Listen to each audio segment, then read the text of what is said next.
توبہ کے آنسو بہت ہونے چاہیے. یہ صحیفے سجا دیا، یہ دعائے عرفہ، یہ دعائے کمیل. ہم عراق جاتے ہیں حرم بھر جاتے ہیں شب جمعہ، ایران جاتے ہیں حرم بھر جاتے ہیں شب جمعہ، توبہ و طائب کے لیے لوگ جمع ہو جاتے ہیں. لیکن یہاں ساری فیسلٹیز دی جاتی ہیں، بسیں دی جاتی ہیں، کھانا دیا جاتا ہے، لیکن پھر بھی کسی کے اندر اتنی معرفت نہیں ہے. اے مومن، کم از کم ہفتے میں ایک رات اللہ کے دربار میں آ اور دعا کر، پھر دیکھ اللہ کی رحمت کیسے برستی ہے. فرمایا دعا کرنے کا نتیجہ اور فائدہ خدا کو نہیں تجھے ہے، کیونکہ زندگی میں جتنے مصائب اور آلام ہیں یہ ہماری اپنے گناہوں کی وجہ سے. بلائیں جو آتی ہیں، عرفاء پہ بلائیں آتی ہیں، امتحان ہے.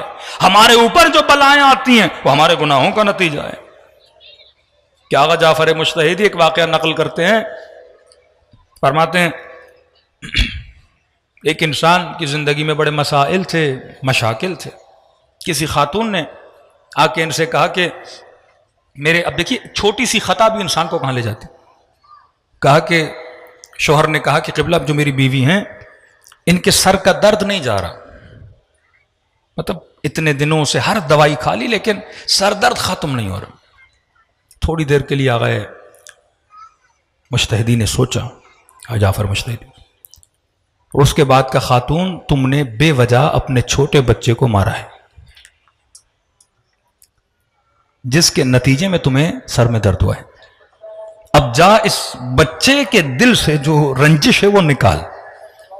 وہ باپ کہتا ہے میں ماں کے ساتھ بچے کو لے گیا، 4 کھلونے دلائے، 4 چیزیں دلائیں. جب بچہ راضی ہوا اگلی رات اس خاتون کے سر کا درد کیا ہو گیا؟ ختم ہو گیا.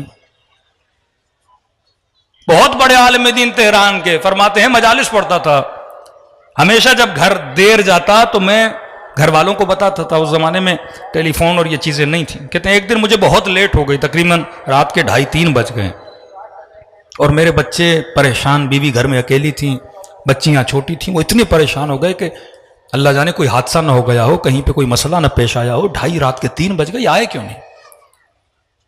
کہتے ہیں وہ انہوں نے نہ کھانا کھایا نہ وہ سو پائے. یعنی ایک عجیب ڈپریشن اور ٹینشن میں پوری فیملی. کہ کیا ہوا، کوئی حادثہ، کوئی ایکسیڈنٹ تو نہیں ہوا؟ کہیں سے پتہ بھی نہیں لگ رہا جناب کہاں ہیں. کہتے ہیں میں رات دیر پہنچا، 2:30 بجے 3 بجے، اور پہنچنے کے بعد میں نے فیملی سے ایکسکیوز بھی نہیں کیا کہ میری وجہ سے آپ پریشان ہوئے، میں آپ کو پیغام دے دیتا. میں نے یہ بھی نہیں بتایا مجھے دیر کیوں، کیونکہ تھکا ہوا تھا، سیدھا جا کے میں سو گیا. کہتے قبلہ میں سویا تقریباً 1 مہینے تک میری آنکھ میں تکلیف تھی. اور جب کسی عالم سے پوچھا اس تکلیف کی وجہ کیا ہے، کہ اس کی وجہ یہ ہے کہ تم نے اپنی فیملی کو یہ ڈپریشن، یہ ٹینشن، یہ پریشانی دی، اس کی بلا خدا نے تمہارے اوپر نازل کی.